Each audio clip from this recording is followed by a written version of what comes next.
আসলে কাকু তুমি তো রাজাকারের পরে ঠিক না, তাই জন্যে তুমি রাজাকারের বাচ্চা না, রাজাকারের বাচ্চা দেখে কাকা আমার আবল তবল কথা কয়। শোন, রাজাকার, আল বদর, আলসাম, ক্যালসিয়াম, ভিটামিন আমাদের এগুলা পুরাণে লেখা আছে যে 12টা মাসের মাঝে একটা মাস দিয়েছি তোমার এবাদত, আল্লাহর এবাদত, আর মাস ইবাদত করে পায় নাই।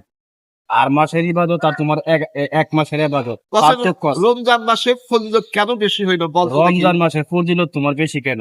হ্যাঁ, রমজান মাস হইল পবিত্র মাস।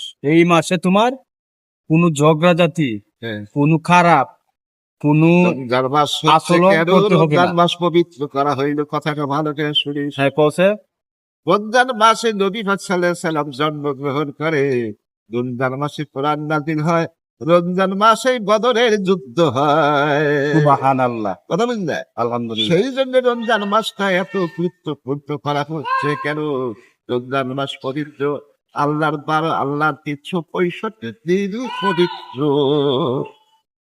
কথা বুঝলে? সুবহানাল্লাহ। আমার কাকা যে কথাটি বলছে আলহামদুলিল্লাহ আমি একমত। সকলে ভিডিওটা ভালো লাগলে শেয়ার লাইক করবেন আর সাথে থাকবেন, পাশে থাকবেন।